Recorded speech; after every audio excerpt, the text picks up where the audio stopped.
Today, we're going over how to train that chest here at home. Now, I'm gonna show you how to structure a routine that'll give you the most bang for your buck with what you have at your disposal. So it doesn't matter whether your goal is to get stronger or to add muscle, AKA hypertrophy. The way we do that is by progressive overload. Now that is very easily done in the gym. Here at home without weights, there's two ways we're gonna accomplish that. First, it's by creating angles so that we target the muscle in specific ways that we're able to overload that muscle. The second way is time under tension of any targeted muscles. That way we're really tearing down muscle fibers, leading to that hypertrophy. With the movements we're doing today, you guys need to know that we can't really prescribe you a set number of reps because we don't know what you're capable of here, but we're really gonna be shooting for right around that 10 to 12. But if you can do more, it's time then to make that exercise harder by either increasing that time under tension or adding maybe a backpack or elevating your feet. So we're training the upper chest, the lower chest, the inner chest. So first movement, we've set up our chairs shoulder width apart. We're gonna set up, feet on the ground in a nice upright push-up position. From here, we're just gonna drop. Boom, catching ourselves and exploding back up onto the chairs.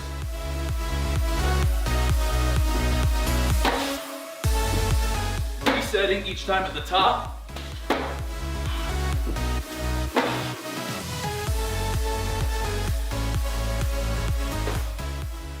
Full range of motion as well. Starting to fatigue. One more.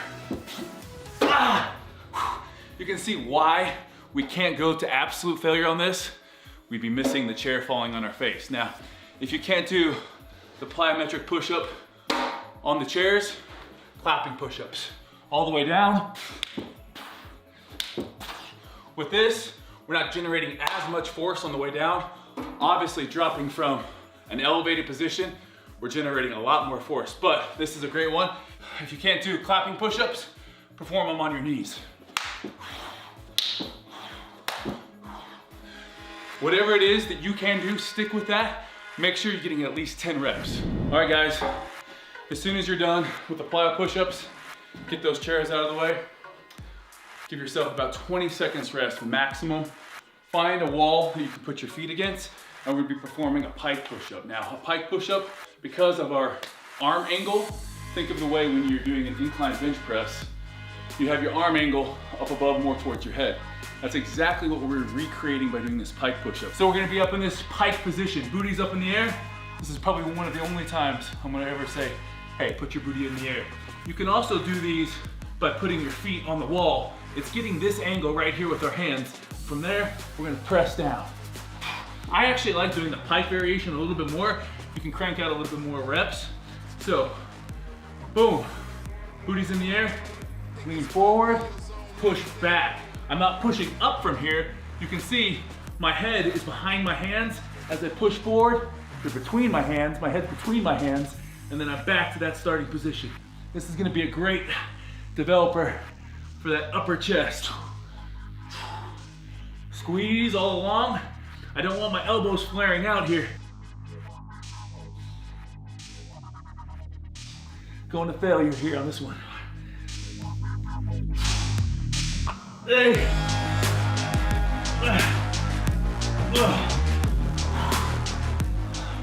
Leave that upper chest feeling like you just got done doing an incline dumbbell press. 20 seconds, and we'll be jumping into our next exercise. Next up, you're gonna wanna grab either paper plates, sliders, or even paper towels. And if you have hardwood floor, the paper towels work fine. If you have carpet, something like paper plates is gonna work great. This is basically our fly type movement. So in the gym, when we're doing a chest workout, we'll hit something like a bench press, an incline dumbbell press, cable flies, or maybe a pec deck. What that's gonna do is really focus in on that outer pec when our arms are out here, and then boom. One of the essential things that our chest does, it contracts by bringing our elbow in. So you can see, bring it across our body, bring our elbow. You can bring your hand across your body, and it's a lot of anterior delt. But the minute you go from here to here, it's a lot more pec involvement. So the way we train that at home is by setting up on our knees. Now this movement is not a beginner movement.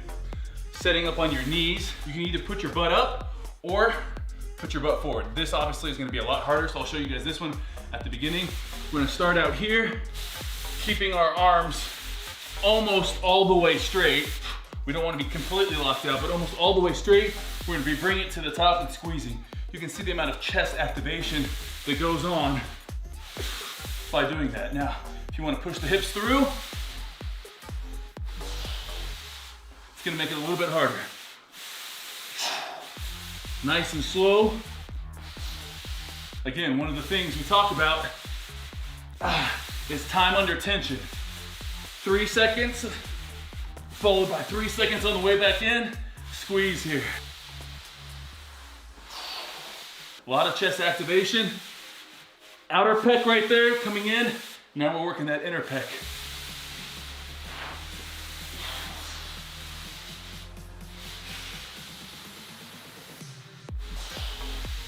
Also, mind-muscle connection. If I start doing this, a lot of anterior delts taking over. So when I say mind-muscle connection, it's getting in this position, slight bend in the arms all the way out, coming back up, using just the chest. And that's it. Again, when people talk about mind-muscle connection, it's great to have, but there's a purpose to it. That mind-muscle connection allows us to stay using that pec. We feel it all of a sudden when our triceps take over, or if our anterior delt, like in this exercise, takes over. You need to make sure you keep that posture and that squeeze.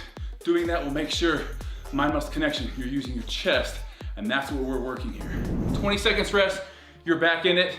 We're gonna be doing our chair dips here. So it's gonna be a little bit different if you've never done this at home. It's gonna be targeting our lower chest. We've worked that upper chest, we're now working that lower chest. So just like we talked about that pike push-up and chest activations, the way these muscle fibers run, with a decline, we need to have our arms, if you think about a decline bench or a dip, everything is gonna be here for that lower chest. So the way we're gonna make sure we have the most activation is by trying to resemble that at home.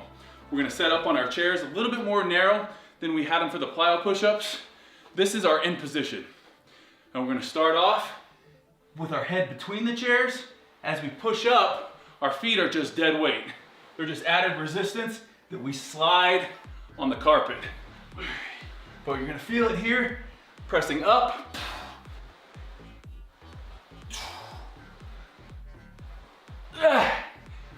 Again, keeping that mind-muscle connection.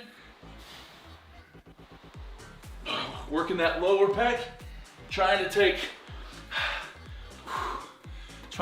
that anterior delt out of it by making sure we're in proper anatomical position. As we come up, I'm not here, keeping that chest nice and tight, scooping, squeezing, back down.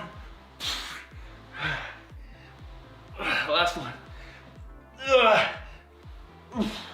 Again, when I say till failure, it's failure with perfect form. Otherwise, we're gonna be using all of those triceps. We're gonna be rocking out here, doing this. These types of movements, when we're really looking to target a more specific area, you gotta make sure that you're using the right angles, creating that tension, creating that angle to where we're utilizing our lower pec.